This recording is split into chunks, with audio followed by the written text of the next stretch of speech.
हम जीवन में हर क्षण कुछ न कुछ चाहते हैं, प्रेम, शांति, सम्मान, धन, मोक्ष। पर क्या कभी रुककर हमने यह पूछा है, ये इच्छा हमें कहाँ ले जा रही है? क्या ये हमें ऊंचाई दे रही है या बांध रही है? आज हम उस प्रश्न से टकरा रहे हैं जो सदियों से साधकों को भ्रम में डाले हुए है। क्या इच्छा आत्मबोध का मार्ग बन सकती है या इच्छा ही बंधन का मूल कारण है? इस प्रश्न पर आज संवाद होगा। निरंतर चेतना की आवाज, ओशो और शुद्ध साक्षी की पराकाष्ठा, अष्टावक्र के बीच दो दृष्टिकोण, दो अनुभव, दो मौन की दिशाएं और एक ही लक्ष्य, सत्य। आइए इस दिव्य संवाद में प्रवेश करें, जहां शब्द मौन की ओर इशारा करते हैं और इच्छा आत्मा की दहलीज पर परखी जाती है। संवाद का आरंभ होता है और अष्टावक्र कहते हैं, इच्छा ही संसार का मूल बंधन है। जब तक मन किसी वस्तु की ओर आकर्षित है, वह स्वयं की पहचान खो बैठता है।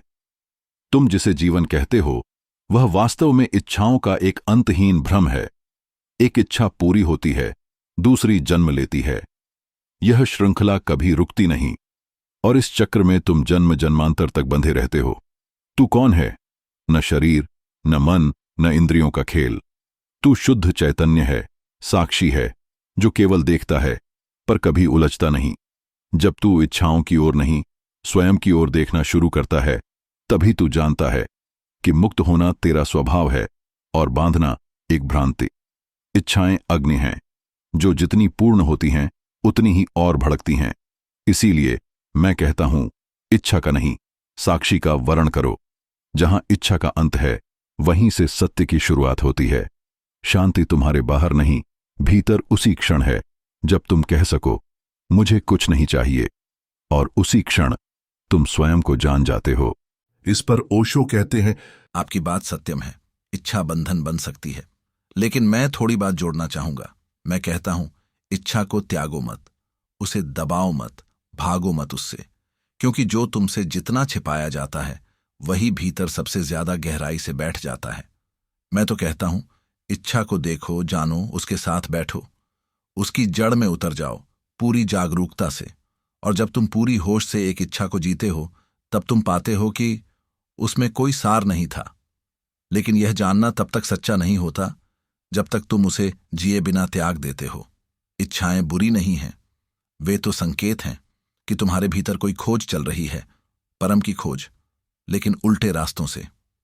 मैं कहता हूं, हर इच्छा ध्यान का द्वार बन सकती है, यदि तुम उसे पूरी जागरूकता से देखो। ये दुनिया ही तपोवन बन सकती है यदि तुम इसके माध्यम से होश में जागो। कामना जब ध्यान से भरी हो तो वह भी काम नहीं रह जाती, वह प्रेम बन जाती है। और प्रेम तो मोक्ष की सीढ़ी है। इसलिए मैं कहता हूं, इच्छा को रूपांतरित करो, न कि उसे नष्ट करने की जल्दबाजी में पड़ो। कोई जल्दी नहीं है, तुम जहां हो वहीं से यात्रा शुरू करो, लेकिन पूरी सजगता से। फिर वही संसार तुम्हारा मंदिर बन जाएगा। इस पर अष्टावक्र गंभीर दृष्टि से कहते हैं, ओशो, आपने सुंदरता से कहा कि इच्छा को देखो, समझो, रूपांतरित करो। और जो साधक जागृत है, जो भीतर सजग है, उसके लिए यह मार्ग संभव है।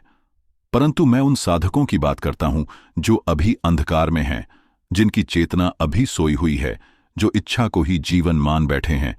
उनके लिए इच्छा रूपी अग्नि उन्हें भस्म करती है। वे उसमें जलते हैं और उसे ही जीवन समझते हैं।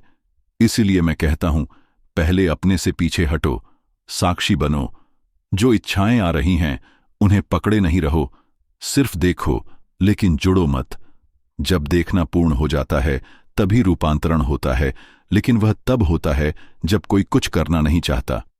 जब तक मैं है, तब तक इच्छा भी है। जब मैं शांत होता है, तब सब कुछ स्वयं ही शांत हो जाता है। इसलिए मैं कहता हूं, इच्छा से भागो मत, लेकिन उसे पकड़े भी मत रहो। न विरोध, न समर्थन, केवल साक्षी। यही आत्मज्ञान की कुंजी है। और जब यह घटता है, न त्याग बचता है, न भोग, बस एक मौन बचता है, शुद्ध होना। इस पर ओशो कहते हैं, जब आप कहते हैं कि साक्षी बनो, न पकड़ो न भागो, मैं उससे असहमत नहीं हूं। यह निर्विवाद सत्य है, लेकिन मैं मानव की यात्रा की शुरुआत पर खड़ा हूं, जहां लोग अभी रास्ता ढूंढ रहे हैं। अंधेरे में हाथ बढ़ा रहे हैं, और वहां मैं उन्हें यह नहीं कह सकता कि इच्छा का त्याग कर दो, क्योंकि त्याग भी एक नई इच्छा बन जाती है। मैं उन्हें कहता हूं, जो कुछ भी तुम्हारे भीतर उठ रहा है, पहले उसे पूर्णता से देखो, उसे जियो, लेकिन अनजाने में नहीं, सजग होकर। और हां, जब तुम सजग हो जाते हो तो कोई जरूरत नहीं बचती इच्छा को त्यागने की, वह स्वयं ही गिर जाती है, जैसे सूखा पत्ता जो वृक्ष से अलग हो जाता है बिना किसी प्रयास के। मैं यह कह रहा हूं, जीवन को दबाओ मत, उसे समझो, और समझ कभी बाहर से नहीं आती, वह आती है अनुभव से। और यदि तुम अनुभव को प्रेम से, मौन से, ध्यान से देखो, तो वही इच्छा जो पहले बंधन थी, वही पथ बन जाती है। इसीलिए मैं कहता हूं, बंधन में भी संभावनाएं हैं और मोह में भी द्वार छिपे हैं। बस एक चीज चाहिए, होश, और जहां होश है वहां कुछ भी बंधन नहीं रह सकता।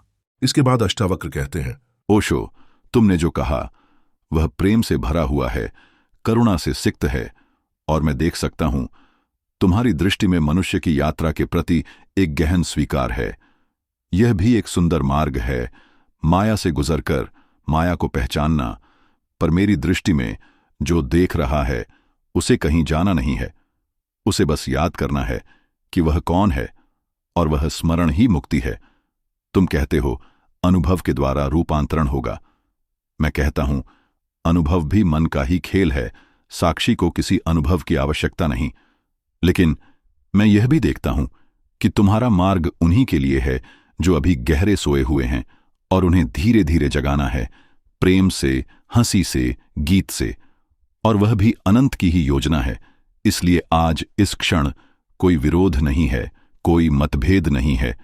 सत्य अनेक रास्तों से मिलता है, लेकिन जब मिलता है तो सब मौन में एक हो जाते हैं, और वहां इच्छा भी मौन हो जाती है, और इच्छा विहीनता भी। बस जो है वही रह जाता है। तो क्या इच्छा बंधन है या मार्ग? अष्टावक्र कहते हैं, साक्षी बनो, इच्छा अपने आप गिर जाएगी। ओशो कहते हैं, जागरूक होकर इच्छा को ज्यो, वही अनुभव अंततः तृष्णा को मिटा देगा। एक सीधा मौन की ओर ले जाता है, दूसरा प्रेम से भरे अनुभवों के बीच उसी मौन तक पहुंचना सिखाता है। अब प्रश्न बाहर नहीं है, वह तुम्हारे भीतर है। तुम कौन हो? वह जो इच्छाओं में उलझा है, या वह जो उसे शांत आंखों से देख रहा है? क्या तुम उससे भाग रहे हो या उसे होश से जी रहे हो? चलो कुछ पल मौन में बैठे, जहां न ओशो बोलते हैं न अष्टावक्र। बस एक मौन है जो न इच्छा है न इच्छा विहीनता। वही तुम्हारा सत्य है।